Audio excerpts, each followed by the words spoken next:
इस देश के 1% सबसे अमीर नागरिकों के हाथ में देश की 40% संपत्ति आई है और 65% देश की आय। 1% जो सबसे अमीर भारतीय हैं, ये गरीब और अमीर में असमानता का 78 साल का ही नहीं 100 साल का रिकॉर्ड 1922 से आंकड़े अर्थशास्त्री इन आंकड़ों को ध्यान देते हैं। आज तक कभी देश की सरकार और सारे जितने हमारे प्रदेश की सरकारें हैं सब पे मिलाकर इतना कर्जा नहीं चढ़ा। एक कहावत होती है गांव देहात में कि कर्ज लो और घी पियो, बाद की चिंता किसको करनी जाए, ऊपर पहुंच जाएंगे। जो कर्ज लेके घी पीते हैं उनका क्या हाल होता है सब पता है सारी अर्थव्यवस्थाओं का। इससे पहले कि मैं सप्लीमेंट्री डिमांड्स पर के विषयों पर कुछ अपनी बात रखूं, उससे पहले अर्थव्यवस्था की मौजूदा हालात पर मैं कुछ कहना चाहूँगा। और मैं शुरू करूँगा वित्त मंत्री जी से ये कहकर कि माननीय वित्त मंत्री जी, आपकी फाइलों में गांव का मौसम गुलाबी है, मगर ये आंकड़े झूठे हैं और ये दावा किताबी। मैं इसीलिए कह रहा हूँ कि अभी आप देख रहे हैं सरकार बड़े जोर शोर से कह रही है कि पिछले क्वार्टर में इतनी ग्रोथ हुई इत्यादि, लेकिन वो जो ग्रोथ का आंकड़ा दिया गया है, जो विकास दर दी गई है, वो कितनी उस विश्वसनीय है कि नहीं विश्वसनीय, सबसे पहले तो इसी पे प्रश्न उठ रहे हैं। और ये केवल हमारे देश में नहीं पूरे विश्व में उठ रहे। IMF ने सरकार की अकाउंटिंग को C ग्रेड देने का कार्य किया है मात्र 15 दिन पहले। तो यानी कि IMF प्रश्न चिन्ह उठा रहा है कि सरकार कैसे अकाउंटिंग करके ये ग्रोथ रेट विकास दर देश के सामने रख रही।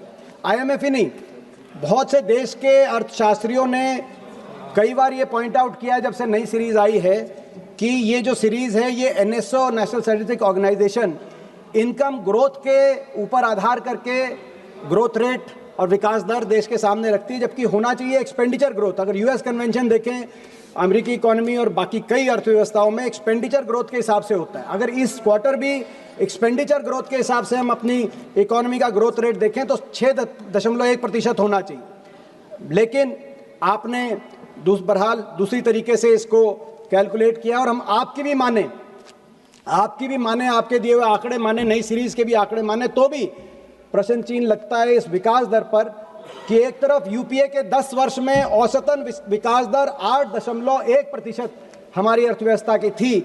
आपके दिए गए आंकड़ों के अनुसार भी आपके इन 11 वर्षों में वो औसत दर घटकर 5.75% तक पहुंची है। तो क्या ये इतनी क्या हर्ष और उल्लास की बात है कि नहीं है? रिकॉर्ड सरकार कह रही है रिकॉर्ड हमारा विकास दर हुआ, रिकॉर्ड ये विकास दर का नहीं हुआ है, रिकॉर्ड कुछ और बने हैं और 78 साल के रिकॉर्ड लुढ़के हैं। मैं 78 साल यानी कि 8 दशक, मैं 8 रिकॉर्ड बताना चाहता हूं जो आपकी अर्थव्यवस्था की मौजूदा रिपोर्ट कार्ड आपके सामने पेश करेंगे। 78 वर्ष में अगर हमारी मुद्रा करेंसी अगर सबसे निम्नतम स्तर पे पहुंची है तो वित्त मंत्री जी आपके इस कार्यकाल में आज सबसे निम्न स्तर पे पहुंची है। मैं देख रहा था आपका बयान आया कि रुपया इतना नहीं गिरा जितना डॉलर मजबूत हुआ है। हम हरियाणा से आते हैं, कुश्ती खेलते हैं, तो वही बात होगी कि 2 पहलवान आपस में लड़े और जो हारा उसके पिता ये कह रहा है कि मेरा बेटा नहीं हारा, वो दूसरा ज़्यादा मजबूत था इसलिए हारा।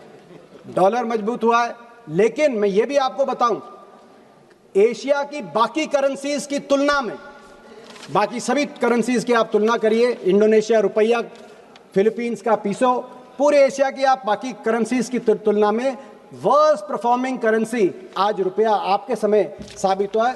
पहला रिकॉर्ड आपका बना है। दूसरा रिकॉर्ड आपका बना है, बधाई आपको दूसरे रिकॉर्ड की, करंट अकाउंट डेफिसिट, यानी कि व्यापार का घाटा, कितना निर्यात और कितना आयात है, उसमें अगर करंट अकाउंट डेफिसिट 78 साल का सबसे ज़्यादा एक महीने का रिकॉर्ड किया गया है तो इस साल के अक्टूबर में 41.7 बिलियन डॉलर्स, ये रिकॉर्ड 78 साल का आपने दूसरा बनाने का कार्य किया। और यही नहीं, ये जो आज 1.3% GDP का करंट अकाउंट डेफिसिट है, अनुमानित अगले वर्ष ये बढ़कर 1.7% GDP का होने जा रहा है। तीसरा रिकॉर्ड आपने 78 साल का बनाया है इनइक्वालिटी में, गरीब और अमीर के बीच में अंतर में। कल ही एक प्रकाशित रिपोर्ट के अनुसार इस देश के 1% सबसे अमीर नागरिकों के हाथ में देश की 40% संपत्ति आई है और 65% देश की आय, 1% जो सबसे अमीर भारतीय हैं। ये गरीब और अमीर में असमानता का 78 साल का ही नहीं, 100 साल का रिकॉर्ड, 1922 से आंकड़े अर्थशास्त्री इन आंकड़ों को ध्यान देते हैं। 100 साल का गरीब और अमीर का अंतर आपने नया आंकड़ा, नया रिकॉर्ड बनाने का काम किया। एक और रिकॉर्ड जो पंकज चौधरी जी आपके MOS यहाँ पे उपस्थित हैं, उन द्वारा राज्यसभा में एक उत्तर दिया गया है, उनको बधाई भी देते हैं। उनका अच्छा, आपकी पार्टी में पदोन्नति होने जा रही है। राज्यसभा में आपने उत्तर दिया कि पिछले 10 साल में 16 लाख करोड़ राइट ऑफ हो गया। और ये किसका राइट ऑफ हुआ? ये इसमें कॉर्पोरेट का राइट ऑफ हुआ, किसान का, सब जानते हैं। यूपीए के समय हमने 78,000 करोड़ किसान का एक साथ कर्ज माफी किया था। आपके समय 16 लाख करोड़ पिछले 10 साल में, ये भी 78 साल का एक और रिकॉर्ड, चौथा रिकॉर्ड जिसको मैं कहूंगा। पांचवा रिकॉर्ड, हमारी देश की अर्थव्यवस्था में इतनी मोनोपोलीज और इतनी डियोपोलीज प्राइवेट सेक्टर के को कभी नहीं मिली जितनी आपकी सरकार में। आज हम क्या देख रहे हैं? हवाई चप्पल से हवाई जहाज तक बैठने का आपने सपना दिखाया, लेकिन हमारे समय एविएशन सेक्टर के अंदर कंपटीशन था। Jet, Kingfisher, spice jet, air Asia, Vistara, GoAir. अब क्या है? 65% मार्केट शेयर अकेला इंडिगो को और 26% एयर इंडिया को, दोनों मिला के 91% मार्केट शेयर। दोनों वो आपस में बात करके अगर रेट तय कर दें, हमारे देश के हवाई यात्री के पास कहीं पेटिशन का मौका नहीं। इसी को कहते हैं ड्यूओपोली और मोनोपोली। और केवल एक सेक्टर तक सीमित नहीं है। टेलीकॉम सेक्टर में जहां हमारे समय डोकोमा, यूनिनोर, एयरसेल, वोडाफोन, आइडिया, जियो, एयरटेल, अब सब समाप्त, केवल 2 रह गई। जियो और एयरटेल दोनों मिलाकर अगर हम मार्केट शेयर देखें, 80% टेलीकॉम का मार्केट शेयर केवल जियो और एयरटेल के पास। आपस में वो तय कर लें तो कंज्यूमर के पास कहीं जाने का कोई रास्ता नहीं। इसी तरीके से मैं एक आपको उदाहरण देना चाहता हूं, वित्त मंत्री जी। बड़े बड़ी जो हम देखते कैपिटलिस्ट इकोनॉमीज हैं, अमेरिका का उदाहरण। अमेरिका में हर सेक्टर में ड्यूओपोली और मोनोपोली को रोकने के लिए कानून है, कंज्यूमर के हक में कानून है कि 30% से ज्यादा किसी सेक्टर में किसी एक कंपनी का मार्केट शेयर नहीं हो सकता। एयरलाइन में भी वहां 30% मैक्सिमम शेयर, उससे ज्यादा होता है तो उसको रोकते हैं। टेलीकॉम में भी, सारे सेक्टर में। हमारे यहाँ कुछ नहीं। कितने ऐसे सेक्टर हैं जहां 30% से ज्यादा एक ही कंपनी का, कार्गो में 30% से ज्यादा अदानी का, कंटेनर में 50% से ज्यादा अदानी का, एयरपोर्ट में 30% से ज्यादा अदानी का। और जो मैंने आपको सिविल एविएशन और टेलीकॉम तो बता ही दिया। और साथ में मीडिया में तो दोनों, मैं समझता हूँ रिलायंस का और अदानी का, कितना सारी मीडिया उनके पास है। तो ये मैं समझता हूँ मोनोपोलीज और डुओपोलीज, ये भी रिकॉर्ड बना है। कभी देश के 78 साल में ऐसे कंपनियों के हाथ में देश के अलग अलग सेक्टर नहीं गए। छठा रिकॉर्ड, अनएम्प्लॉयमेंट पैटर्न जब से पिछले कई दशकों से एक दिशा में जा रहा था, एक संदर्भ में। क्या संदर्भ में? लोग मैन्युफैक्चरिंग सेक्टर में जा रहे थे और कृषि क्षेत्र से आ रहे थे। एग्रीकल्चर सेक्टर में हमारी जो वर्कफोर्स है उसकी संख्या घट रही थी और मैन्युफैक्चरिंग में बढ़ रही थी। लेकिन आपके सरकार में पिछले 3 वर्ष में ये ट्रेंड चेंज हो गया।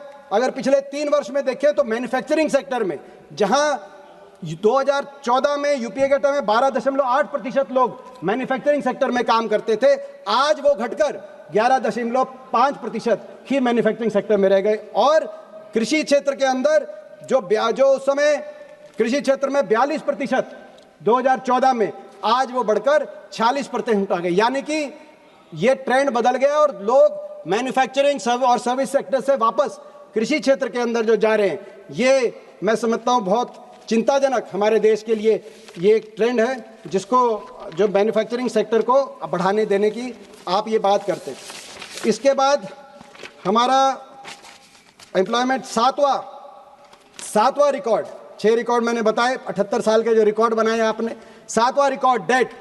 आज तक कभी देश की सरकार और सारे जितने हमारे प्रदेश की सरकारें हैं, सब पे मिलाकर इतना कर्जा नहीं चढ़ा। एक कहावत होती है गांव देहात में कि कर्ज लो और घी पियो, बाद की चिंता किसको करनी, जब ऊपर पहुंच जाएंगे। जो कर्ज लेके घी पीते हैं उनका क्या हाल होता है सब पता है, सारी अर्थव्यवस्थाओं का। आपके समय इतना डेट हो गया। आज मौजूदा स्थिति यह है कि स्टेट्स और सेंटर को मिलाकर टोटल डेट हमारे देश में 82% जीडीपी का डेट है। और ये जितनी भी समकक्षीय हमारी अर्थव्यवस्थाएं हैं, जिसमें डेवलपिंग नेशंस आप कहिए या पर कैपिटा इनकम के हिसाब से जो समकक्षीय हैं, Philippines, Vietnam, Indonesia, Bangladesh, Sri Lanka, Pakistan, जितनी भी साउथ अफ्रीका, ब्राजील, अर्जेंटीना, किसी में भी 30-40% से डेट ज़्यादा नहीं है। डेवलप्ड इकोनॉमीज में इतना डेट होता है, अगर अमेरिका में, जापान की आप बात करें, क्योंकि वो एक स्तर तक पहुंच जाती है इकोनॉमी। मगर हमारी देश की अर्थव्यवस्था और ये डेट जो है, ये डेट अब रिसेंटली आप डेट किस बात के लिए ले रहे हैं? चुनाव जीतने के लिए डेट ले रहे हैं। बिहार में मतलब आप कर्जा ले रहे हैं और चुनाव जीतने के लिए कर्जा ले रहे हैं। बिहार में आपने क्या किया?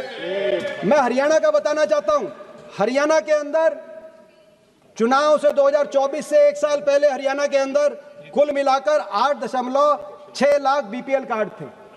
चुनाव के लिए आपने बीपीएल कार्ड की संख्या बढ़ाकर 52 लाख कर दी और हरियाणा के 2,53,00,000 मतदाताओं में से 2 करोड़ बीपीएल बन गए। मतलब हरियाणा की आबादी 75% चुनाव के समय, विधानसभा चुनाव के समय आपने 75% below the poverty line declare कर दी।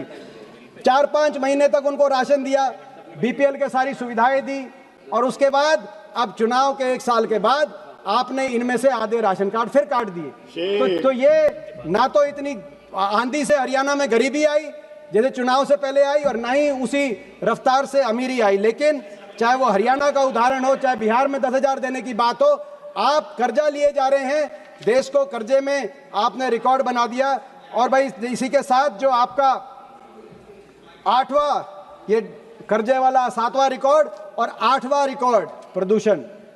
देश के इतिहास में इतना प्रदूषण नहीं हुआ जितना वित्त मंत्री जी आपके सरकार, मैंने 8 ही बताए क्योंकि 8 ही दशक हुए हैं देश की आज़ादी के बाद, लेकिन बहुत से रिकॉर्ड आपने बनाए। कुल मिलाकर आज अर्थव्यवस्था में बहुत फॉल्ट लाइन्स है। आपकी अर्थव्यवस्था में प्राइवेट इन्वेस्टमेंट और प्राइवेट कैपिटल फॉर्मेशन जितनी मजबूत होनी चाहिए वो है नहीं। Public spending, government public spending के हिसाब से आप अर्थव्यवस्था को आप ग्रोथ रेट की तरफ आपने प्रयास कर रहे हैं और मगर पब्लिक स्पेंडिंग के लिए आप कर्जा ले रहे हैं। ये हमारी अर्थव्यवस्था का नया मॉडल हो गया है। आप आउटकम्स और ऑप्टिक्स में ऑप्टिक्स को चूज कर रहे हैं, नारे दे रहे हैं। स्टार्टअप इंडिया का नारे की हकीकत यह है 6,500 इस वर्ष 6,500 स्टार्टअप समाप्त हो गए हैं।